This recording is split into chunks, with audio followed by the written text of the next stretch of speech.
Doctor નાગર સાહેબ, professor રોહિણીબા Jadeja, આપણા નાટ્યગુરુ આદરણીય એવા શ્રી ચેતનભાઈ દવે, સર્વ પ્રાધ્યાપકગણ, વાલી દીકરીઓ, આજે બહુ જ સુંદર દિવસ છે, ચોથું નોરતું છે અને માં કુષ્માંડાને આપણે યાદ કરીએ છીએ, એમનું સ્મરણ કરીએ છીએ અને એમની પ્રાર્થના કરીને આ સારા એવા પ્રોગ્રામનું આપણે શરૂઆત કરીએ, આરંભ કરીએ.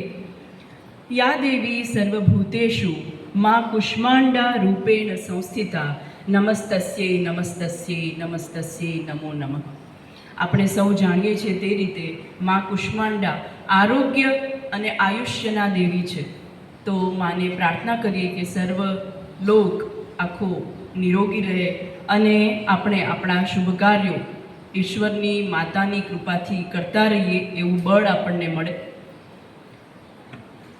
ગાંધી વિચાર પ્રચાર પ્રસાર સમિતિ વતી હું આજે આપ સૌનું હાર્દિક સ્વાગત કરું છું અને વિશેષ રૂપે આપણા નાટ્યગુરુ શ્રી ચેતનભાઈ દવેનું હાર્દિક સ્વાગત કરું છું.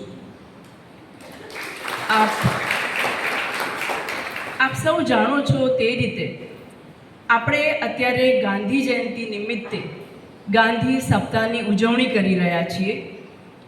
મંગળવારથી માંડીને જ્યારે આપણે ઉજવણી કરવા જઈ રહ્યા છીએ અને ચાલુ કરી દીધી છે, ત્યારે મને કેવું ગમશે ચેતનભાઈ કે સપ્તાહ દરમિયાન પ્રાર્થનામાં દીકરીઓ અહીંયા ક્વિઝ રજૂ કરે છે, ગાંધીજીના વિચારો રજૂ કરે છે અને એ ઉપરાંત ગાંધીજીના જીવનમાં બનેલી માર્મિક ઘટનાઓ બહુ જ ટૂંકમાં એ પ્રસ્તુત કરે છે. સપ્તાહ ઉજવણી પાછળનું પ્રયોજન એટલું છે કે આજની આ જનરેશન પણ આપણા મહાત્મા ગાંધીને ઓળખે અને એમના કાર્યોને પીછાણે અને કદાચ જો અનુસરણ કરી શકે તો રાષ્ટ્રનું કલ્યાણ થઈ જાય. ચેતનભાઈ, બીજી એક વાત કરતાં પણ આનંદ થાય છે કે આ દરેક દિવસોમાં અમે કંઈક ને કંઈક નવું કરવાની ઈચ્છા કરીએ છીએ, જેમાં આજે આપને તો ખ્યાલ છે, આપે કરાવેલું છે એટલે નાટ્ય દર્શન ખૂબ સારી રીતે એનું મંચન થવાનું છે. એની સાથે મને કેવું ગમશે કે તારીખ 27મીએ મહાક્વિઝનું આયોજન કરાયેલું છે, જેમાં રાણાવાવ અને માધવાણી કોલેજની વિદ્યાર્થીનીઓ પણ સામેલ થયેલી છે. આ ઉપરાંત 30મી તારીખે વેબિનાર છે, જેમાં પણ ગાંધીયન એપ્રોચ વિશેની છણાવટ અથવા ચર્ચા કરવાના છે. અને ઓફકોર્સ 2 ઓક્ટોબરે તો ગાંધીજીને શ્રદ્ધાસુમન અર્પણ કરવાના જ છીએ. આપ સૌને કહેતા આનંદ થાય છે કે ગાંધીજીના સત્યના પ્રયોગો જે આત્મકથા છે, એમાં તો ગાંધીજીના જીવનના અલગ અલગ પાસાઓની ખૂબ સરસ રીતે સમજણ આપી છે. ગાંધીજીએ પોતે જ પોતાના અનુભવોની વાત કરી છે. પણ આજે એ ડિટેલમાં ન જતાં ખાલી એટલું કહીશ કે આપણે એમના શિક્ષણ વિશેના વિચારો ઉપર આજે મનોમંથન કરવાનું છે, નાટક દ્વારા પણ. તો હું ટૂંકમાં કહીશ કે ગાંધીજીનો વિચાર શિક્ષણ ઉપરનો શું હતો. શરીર, મન અને આત્માનો વિકાસ કરે તે જ સાચું શિક્ષણ. શારીરિક, બૌદ્ધિક અને નૈતિક રીતે સશક્ત કરે તે જ સાચું શિક્ષણ. રોજગારી અપાવે તે જ સાચું શિક્ષણ. સત્ય, અહિંસા અને સમાનતા સમજાવે તે જ સાચું શિક્ષણ. વ્યક્તિ અને સમાજને સ્વાવલંબી બનાવે તે જ સાચું શિક્ષણ. આ ટૂંકમાં ગાંધીજીના શિક્ષણ ઉપરના વિચારો છે. એ ગાંધીજી જે માનતા એને સરસ રીતે કથાબદ્ધ કરવાની કોશિશ આપણા નાટ્યગુરુ શ્રી ચેતનભાઈ દવેએ કરી છે. આજે મને એકદમ ટૂંકમાં ચેતનભાઈનો પરિચય આપવો ફરીથી ગમશે, કેમ કે કેટલાક નવા વિદ્યાર્થીઓ પણ જોડાયેલા છે. આ પહેલાં અદિતિબેને ઓલરેડી એ વાત કરી છે, પણ તો પણ મને રિપીટ કરવી ગમશે.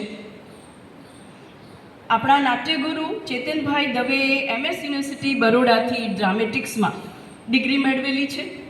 એમણે 52 જેટલા ટીવી શોઝ, 6 જેટલી web series, 6 Hindi movies, 1 Gujarati movie, 7 એડવર્ટાઇઝમેન્ટ્સમાં કામ કરેલું છે. આ ઉપરાંત વિવિધ શાળા અને કોલેજોમાં 100 જેટલા નાટકો લખેલા છે અને નિર્દેશિત કરેલા છે. 21 જેટલા ગુજરાતી નાટકો ઓલ ઇન્ડિયા રેડિયો મુંબઈ પરથી એમના પ્રસારિત થયેલા છે. એવા આપણા ચેતનવંતા પ્રભાવશાળી એવા ચેતનભાઈની ટૂંકમાં મેં વાત કરી, પણ તમે જ્યારે આજે એ નાટ્ય દર્શન કરશો, સ્ટેજ ઉપર જ્યારે ભજવવાનું થશે ત્યારે તમને એમની સૂઝબૂઝ, રંગકલા, નાટ્યકલા અને ભાષા શૈલીનો પણ ચિતાર મળી જશે.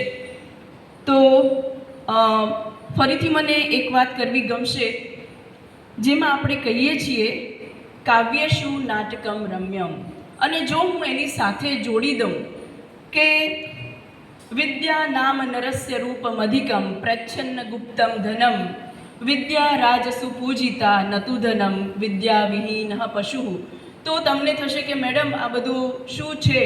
પણ હું કહીશ કે આ બંને બાબતોનો, નાટકનો અને શિક્ષાનો સુભગ સમન્વય કરનાર એવા ચેતનભાઈએ આજે આપણી વિદ્યાર્થીનીઓને જે તાલીમ આપી છે અને વિદ્યાર્થીનીઓ જે પ્રસ્તુત કરવા જઈ રહી છે નાટક, જે આપ સૌ જુઓ છો, શિક્ષા એ જ સમૃદ્ધિ, તો એ સુંદર કથા વસ્તુનું આપણને આજે મંચન દર્શન કરવા મળશે.